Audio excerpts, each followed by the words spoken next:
Good afternoon, dear students. Today we are going to start exercise class 8th exercise 6.4 question number 6 to 9. See the question number 6 in your book. What is question number 6? Find the length of the side of a square whose area is 441 meter square.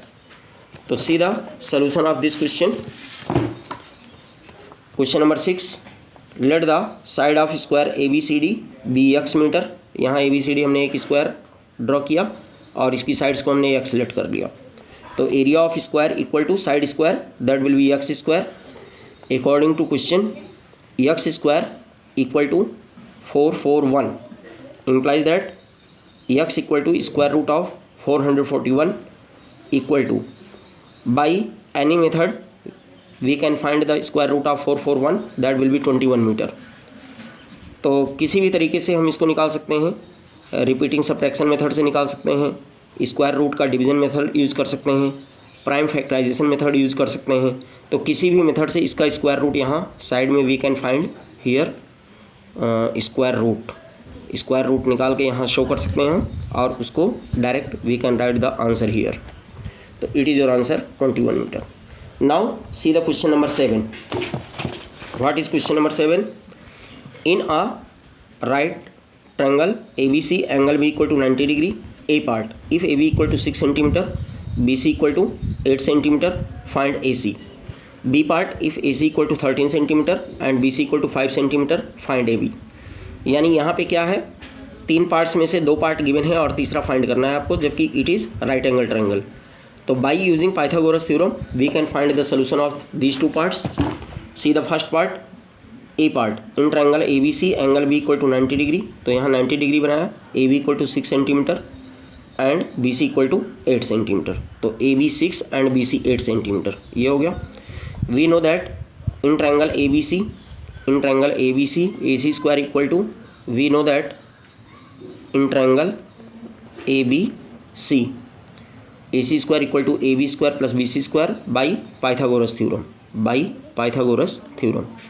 implies that A C square equal to 6 square plus 8 square. तो 6 6 जा 36 plus 8 8 जा 64. तो this plus this equal to 100. तो A C square equal to 100 implies that A C equal to square root of 100 that will be 10 centimetre. तो इस तरीके से हमने ए सी फाइंड कर लिया. Similarly you can do the part number B. तो B part you can do it. Now you have to see the question number 8. What is question number 8? A gardener has 1000 plants. He wants to plant these in such a way that the number of rows and the number of columns remain same. एक gardener है जो कि 1000 plants वो plant करना चाहता है, लेकिन उसकी कंडीशन ये है कि जितने नंबर ऑफ रोज हों उतने ही नंबर ऑफ कॉलम्स उसे रखना है. तो find the minimum number of plants he needs more for this. तो इसके लिए कितने नंबर ऑफ प्लांट्स की आवश्यकता उसको अधिक होगी. तो see the solution of this question. Let the number of rows be x. Therefore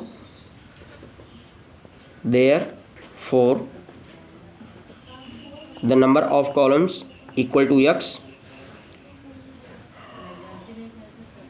hence total number of plants equal to x into x equal to x square. According to question x square equal to 1000.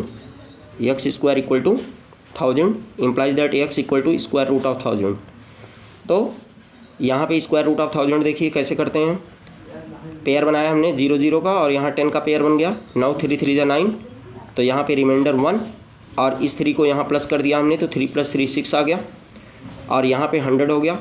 9 6 1 जा 6 यानी 1 पे जा सकता है. तो 1 यहाँ पर भी लिखना पड़ेगा यानी it will B 61 into 1 that will B 61. तो 61 1 जा 61 और यहाँ पे सब्ट्रैक्ट किया हमने. ये आ गया आपका 10 - 1 9 और 9 - 6 3. तो यहाँ +1 कर दिया हमने. इस 1 को +1 कर दिया तो 1 1 2 आ गया और यहाँ 6 आ गया. क्योंकि यहाँ पे कितने प्लांट्स मोर यानी हाउ मनी प्लांट्स मोर, कितने ज़्यादा प्लांट्स की आवश्यकता है. इसका मतलब है कि इसको जो है परफेक्ट स्क्वायर बनाने के लिए हमें इसमें कितना ऐड करना है, तो इसके लिए हम क्या करते हैं, दिस माइनस दिस प्लस 1, तो hence the number of plants he needs more equal to 62 minus 39 और प्लस 1, तो this minus this that will be 23 plus 1 equal to 24, तो 24 plants needed. He needs 24 plants. It is your answer. Now see the question number 9. What is question number 9? There are 500 children in a school. For a PT drill, they have to stand in such a manner that the number of rows is equal to number of columns. So how many children would be left out in this arrangement? तो अगर इस तरीके से इसको करना है तो कितने लेफ्ट आउट यानी कितने बाहर निकाल दिए जाएं ताकि ये अरेंजमेंट उनका कंप्लीट हो जाए। तो नंबर ऑफ रोज और नंबर ऑफ कॉलम्स इसमें भी दे आर सेम, तो see the solution, let the number of rows be x, therefore the number of columns equal to X, तो total number of children equal to X into X equal to X square, according to question x square equal to 500 implies that x equal to square root of 500, तो see the square root of 500 by division method, तो यहाँ पे 0 0 का और यहाँ पे 5 अकेला रह गया, 5 का पेयर अलग, तो 2 2 जा 4, 4 सब्ट्रैक्ट किया तो 1 आ गया, इस 2 को यहाँ प्लस किया तो 2 2 4 आ गया, और यहाँ पे डबल 0 लिख लिया हमने तो 100 हो गया। नाउ 4 2 जा 8 यानी 2 पे जाएगा, तो यहाँ पे हमने 2 क्वोशंट लिया तो 2 यहाँ पर भी लिखेंगे, तो 42 into 2 it will be 84, we will subtract it from 100, तो 10 माइनस 4 इक्वल टू 6 और 9 माइनस 8 इक्वल टू 16, तो यहाँ आपका जो रिमाइंडर यहाँ 16 आ गया, इसका मतलब 16 चिल्ड्रंस लेफ्ट, इतने बच जाएंगे इसको परफेक्ट स्क्वायर करने के लिए, तो इसका मतलब है hence the number of childrens would be left out equal to 16, यही जो आपका रिमाइंडर बचा है यही आंसर हो जाएगा, क्योंकि इसमें हमें क्या माइनस किया जाए कि ये परफेक्ट स्क्वायर बन जाए इस तरीके से सेट करना है, और उसमें ऊपर वाले में क्या था, क्या प्लस किया जाए को परफेक्ट स्क्वायर हो जाए। तो now you can complete up to question number 9 in your fair register. This exercise is completed. Thank you and have a nice day.